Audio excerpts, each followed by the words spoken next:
Can strategic focus pull a shocker in the Travers? Let's discuss in this Spotlight series. Hi, everyone. Matthew DeSantis here with NYRA Bets, along with my colleague Kaylie Shapiro on this Travers Spotlight on strategic focus. But before we get to this Chad Brown runner, I want to remind you to press that like button and subscribe to NYRA Bets YouTube today. Subscribing is entirely free of cost, just notifies you when new videos drop on the channel, whether those are race previews, full card analyses, handicapping and betting tutorials, weekly programs, and so much more.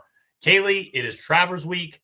I'm thrilled. We got the rain out of the way early. It's going to be beautiful weather the rest of the week. We're going to be fast and firm Saturday. And the Travers, it might be a short field, but it's a lot of interesting horses, and want to focus on one in particular, young horse who might be trending in the right direction and might actually be the best upset chance in this race, and that is Chad Brown's strategic focus. I completely agree. I was pretty surprised. A lot of people went with Magnitude, understandably so, after the two big performances that we have to trust him on. But to me, strategic focus at 6-1 on the morning line looks like the perfect underneath play to Sovereignty in the Travers. I'm definitely going to be playing a straight exacta with him right underneath. Yeah, listen, he's a really interesting horse for Chad Brown, who, of course, just won the Whitney just a couple of weeks ago with Sierra Leone. Would love to, of course, add a Travers for this meet as well. And this is an interesting horse. 3 starts in its career. First 2 was actually against older company. Broke its maiden against older horses in debut, and then stepped up and crossed the wire first in an optional claiming race against a horse, Malarchuk.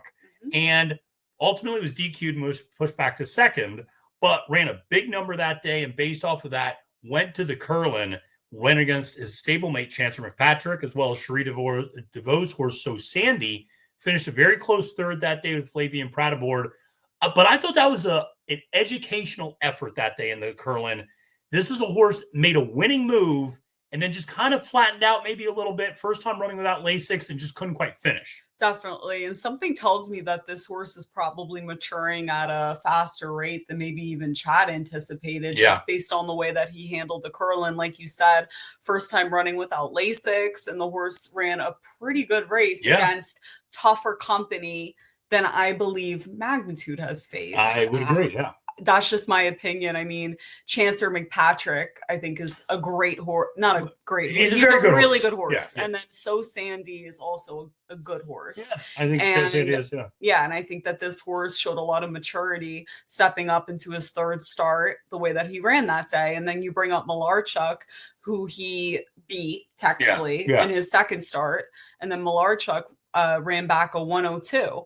Right. Or a 103. No, it was a 102. Yeah, he ran a 101 and then a 102. That to me is easier to trust than some of the horses that we've seen run back that maybe Magnitude has faced, or we just haven't seen them run back. I like to see the fact that he beat a good horse that backed up that triple digit figure next time out.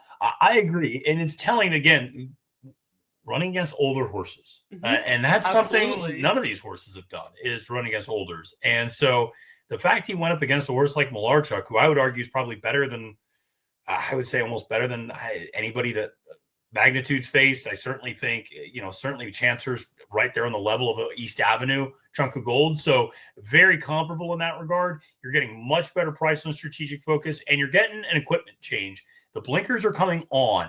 And the blinkers can do 2 things to a horse. It can infuse a little bit more early speed, and strategic focus already has good early speed, but certainly could give him a little bit more, which might lead him to press Magnitude. Also can help a horse focus sometimes down the stretch. Maybe if a horse gets headed, doesn't give up quite as easily, and kind of focuses and is able to stay straight. But either result is going to lead to a much more focused strategic focus. Yeah, absolutely. And it kind of makes sense that they'd add blinkers after the Curlin, if I'm not mistaken. That probably could have helped him down the stretch that day. I would agree, So I expect the horse to finish stronger in the Travers. I think that he'll sit pretty close to the pace, and he certainly has the pedigree. for 1.25 miles. And what's great to see is that this horse debuted at 1 mile Yeah. and then stepped right up and ran 2 races at 1.125 miles. And now he's stepping up to 1.25 miles after showing that he could handle the 1.125 mile distance. Yeah. And that to me is a great sign. I mean, this horse was never even put in a race at 1 1/16 miles. He just stepped right up and was able to stretch out pretty easily. And based on his pedigree, it's no surprise. I mean, and you have top connections. Yes. You have Chad Brown conditioning this horse Yeah. up to the Travers. Yeah. I have trust in his ability, and I think this is a Absolutely. pretty safe play underneath Sovereignty. And also, the horse is probably going to float up a little bit. Wouldn't you imagine? 6-1 on the morning line. Yeah. I'd imagine Sovereignty is going to be bet down even more. Yeah. And I imagine that Magnitude could even be bet down even more. And then this horse is going to float up. Yeah. Maybe. I think, listen, if horse racing Twitter is betting on this race, Magnitude might go off as the favorite. I'm just saying, Magnitude might go off as 2-5 based upon what all the talking heads are saying. You got to love that. But yeah, I don't think there's any doubt that Sovereignty is going to go off probably 1-5. Mm-hmm. I think Magnitude, to your point, I think Magnitude takes money. I think he goes down 9-5, 8-5, maybe 7-5. But that means that everybody else is floating up in all likelihood. Mm-hmm. Now, Bracket Buster and McAfee might be something like 35, 40-1 come post time. Mm-hmm. Strategic Focus might just be 8-1. I think he's good value at 6-1, quite frankly. And I think there's a better chance that he upsets this field than Magnitude. Yeah. And so if one of those horses is 2-1 and one's 6-1, how is the 2-1 horse a good bet? The 6-1 horse is a good bet if you think they each have an equal chance at winning the race. And you're right. Chad Brown, Flavian Pratt, Klarovich Stables, and this is a horse sired by Gunrunner out of a Curlin mare. Hello. They should want plenty of distance. A full sibling to the filly Headline Numbers, who we saw won a stakes race at 1 1/8 miles. This is a horse that, again, 4th career start. Mm-hmm. That foundation is still building, still improving. Blinkers are coming on. I like these types of horses a lot because you can get them at a big price in terms of a young horse that's ascending, yet to find its bottom, and is able to get a little bit of a price here in a big spot. So Strategic Focus to me is very dangerous because he could sit that tracking trip. He can pass horses. We know that. He's done it a couple of times already. So he can come from off the pace, but I don't think he's going to be that far off the pace. No, I completely agree. And this horse, like you said, is lightly raced as well.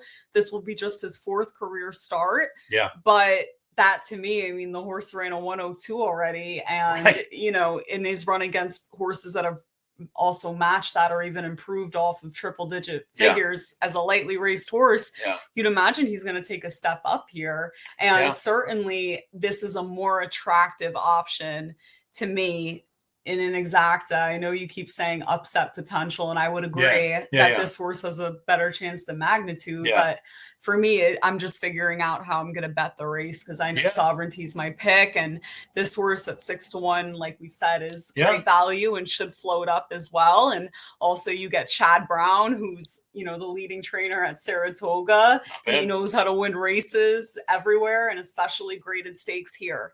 And he's certainly in the money. I imagine a ridiculous amount. And you also get Flavian Pratt as well, who has the most experience and expertise of anyone here at Saratoga. Outside of the Ortiz brothers. I mean, it's, of course, but they're not in this race, actually. Compared to Ben Curtis, who is a great jockey, obviously. I mean, but I'm just saying 6-1 on this horse with those connections, that jockey on top, that to me is like low-hanging fruit underneath Sovereignty. I would agree. I think he makes a lot of sense. Listen, if you read my analysis on NYRA Bets, he's my second choice in this race. I just go 4-3-1 in that order for my top 3. But listen, Strategic Focus, I think a 6-1 presents good value. You brought up an interesting point that we didn't really touch on when we discussed Magnitude, and that is Ben Curtis not really knowing Saratoga very well. And that's going to be interesting to see him up here running at Saratoga in this type of a big race. And he's been up here before, but it's still going to be interesting to see him in this type of a spot. So Strategic Focus, though, like I said, a lot of upward potential in this race. And interestingly enough, I think draws maybe the best out of everybody in this field in that out of the 3 dominant speed horses, Magnitude, Bracket Buster, and Strategic Focus, he draws the furthest outside of them, and he can kind of sit in that catbird seat.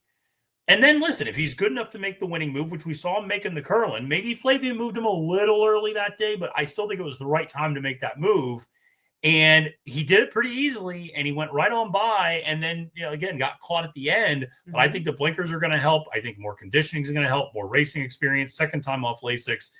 I know Chad's going to take a shot with this horse, but I think he's got one up his sleeve a little bit. I think he knows this horse is sitting on a big race. Yeah, definitely. And I didn't even know his full sibling was headline numbers. I mean, until the form came out. And I love that filly. She's a talented filly. I think this horse is certainly interesting. Yeah. I mean, underneath. And I'm excited to see how he runs on Saturday for sure. Yeah, no, it's going to be a lot of fun. And, it's going to be a short field, but again, a lot of intrigue. And whether you say, hey, listen, maybe we can try to beat a 2-5 shot Saratoga Graveyard of Champions, the whole 9 yards, hey, maybe we can try to beat a favorite in that sort of a spot. But the bottom line is it's still one of those where maybe they also put on a show. And that's what I think a lot of people are going to be rooting for is, do you see that greatness on display? And that's something which is always going to be fun to potentially see. So listen, going to be a lot of fun. This was our focus on strategic focus. Easy for me to say. But listen, make sure to press that like button and subscribe to NYRA Bets YouTube today. For Kaylie, Shapiro, and my name is Matthew DeSantis. Wishing you a great and profitable day at the races. And reminding you, friends, it's now post time.